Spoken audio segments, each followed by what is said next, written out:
Thank you, Mr. Parekh, for joining us here. I think I'd like to start our conversation with quite a broad question. It's been a pretty tough year for a lot of financial institutions around the world, whether it's investment banks, whether it's hedge funds, whether it's real estate companies. And yet in India, as so often, the story has been a little bit different. We're seeing GDP picking up. HDFC shares are up about 11%, I think, last time I checked my Bloomberg terminal. So can that trend continue? Can India continue to perform so well amongst all this global uncertainty? Well, I have not seen India in such a strong position ever before in my entire life. So I'm extremely optimistic about the potential, the future of India. Yes, in the financial sector, we've had our problems. The banks had some NPA issues.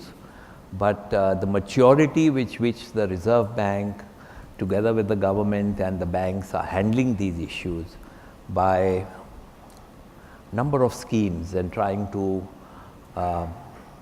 push the promoters, the entrepreneurs to sell their companies and even finding buyers for some of them.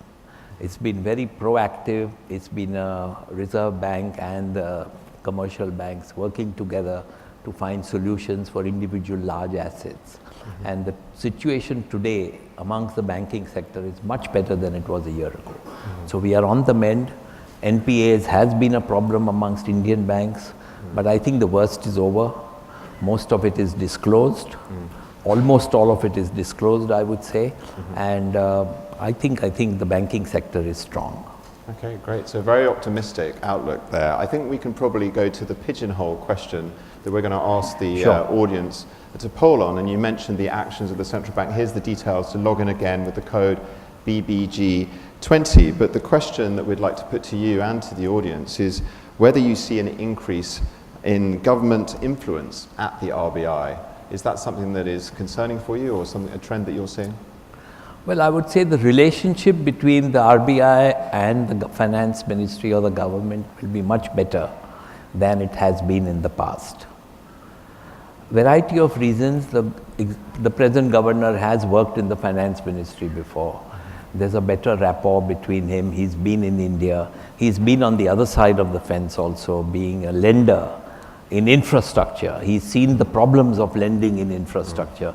I'm sure he appreciates the problems the banks are having, having been on the other side of the fence. And so although he's an economist, he's not a pure economist. He also did lending and recovering and policies, framing policies while he was in government in infrastructure. So I would feel that the relationship will be more cordial. But I'm sure, knowing him, he will keep his independence. Right, absolutely. I'm just looking at the audience seem to think there has been a bit of an increasing influence from the government.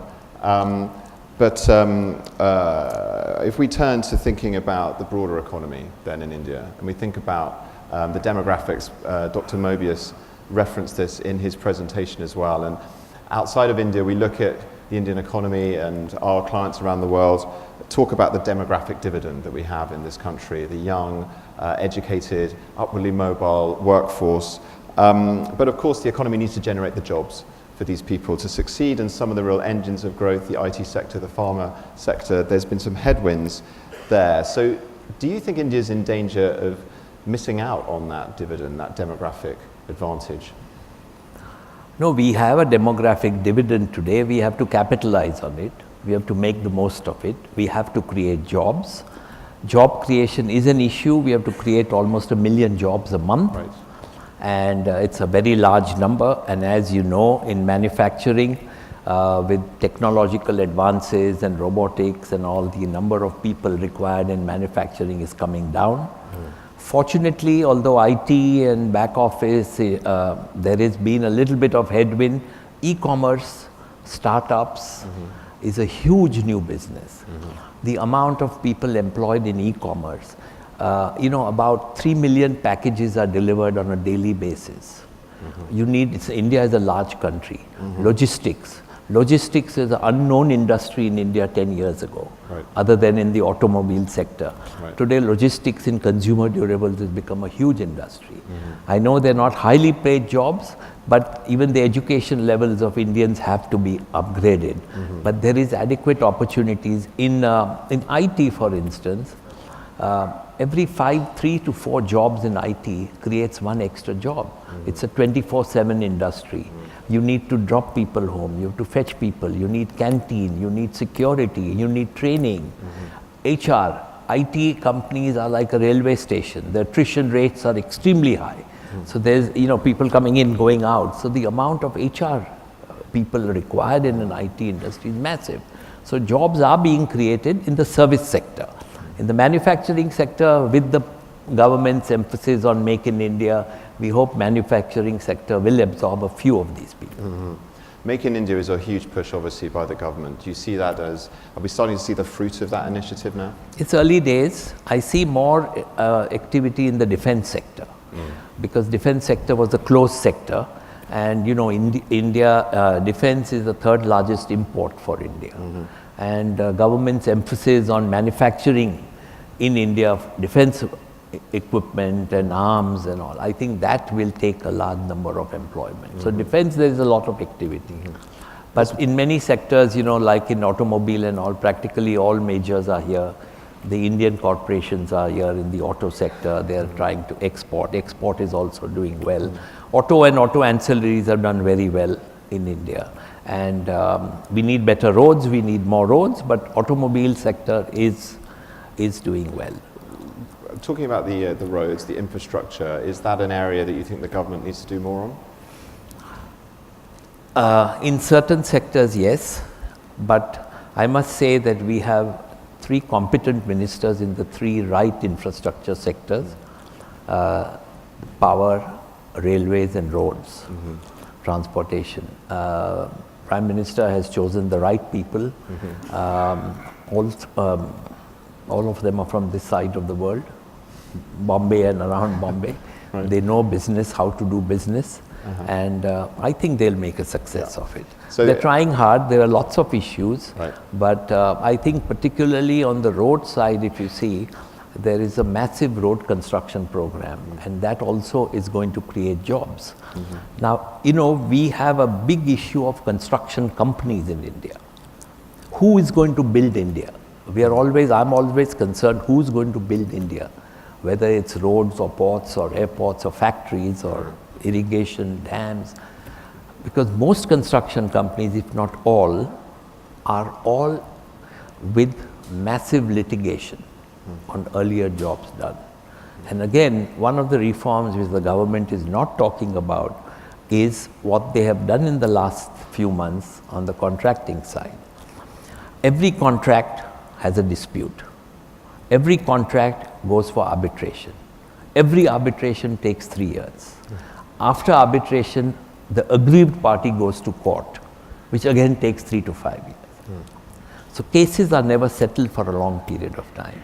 And every construction company is in deficit. The balance sheet is over leveraged. We bankers don't want to lend money. What the government has done is that when the arbitration order is there, the party that loses the arbitration has to pay 75% of the amount to the contractor. They can go to appeal. The government is always on the other side, whether it's the central, state or public sector. So at least the liquidity with the contracting companies will come back. Right. So would this be your number 1 reform? We asked this to Dr. Mobius. If you were in the driving seat, would be reform of that problem? I think, stronger construction, stronger and more efficient construction companies. Got it. We're talking about the health of the banking sector in general. You just said us banks don't want to lend money.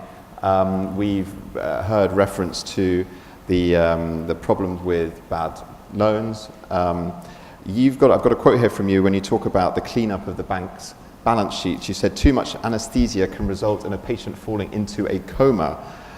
Do you think that the new regime at the RBI is going to be a little bit more lenient on the banks? Do you think they're going to bring the banks out of their coma? I think the new regime in the Reserve Bank will be more understanding, will definitely be more sympathetic. Don't forget the present governor sat on the SBI board for 3.5 years as a board member. Right. So he has seen the pain State Bank is going through. Right. So he has been on both sides. That's why I feel that he will give more time, and he will be, so I wouldn't say lenient, but more understanding. More understanding. So that's going to enable you to boost credit growth in the years to come? Credit growth must pick up. So I just have one more question for you, really, and it's really stepping back again. I think one of the themes this evening has been looking at the transformation of India over 20 years of opening up to the world, connecting with global markets, growing its capital markets. We're seeing a moment in time now outside of India where people are talking about the death of globalization. We're seeing, the UK extracting itself from the European Union. We have a lot of rhetoric in the US election around destroying or unwinding trade agreements. What's your observation on that, and what does it mean for India's markets as the world falls back on this sort of protectionist? So far as exports are concerned, India has such a tiny share of exports. And again, if you see in the last year, exports have been dropping month by month in the last 1 year. So India is not a big player in exports. So trade barriers are not going to impact us so much. We are imports. We are totally dependent on crude and defense and hardware, and these are our 3 largest imports. And unless we have these locally made or enough exploration where we find adequate gas and petroleum, we will be dependent on imports. I think on exports, our biggest exports are IT and back office and remittances from non-residents. Between these, we earn about $150 billion every year. This is our export, and we would like the IT to continue. There has been some issue if depending on the US elections, who gets into, who becomes the president. Mr. Trump has repeatedly talked about HCL and TCS. These are the 2 companies he's mentioned a couple of times in his speeches, that they're taking away US jobs. So we have to be a little careful about that. But otherwise, you think India is largely immune to some of these I think forces? it's largely immune. Okay, so another optimistic. We need exports. I'm not saying India can survive without exports, but in garments and certain sectors, we missed the bus to Vietnam and Bangladesh. So like that, we missed the bus in the past in certain areas. It's very difficult to get back.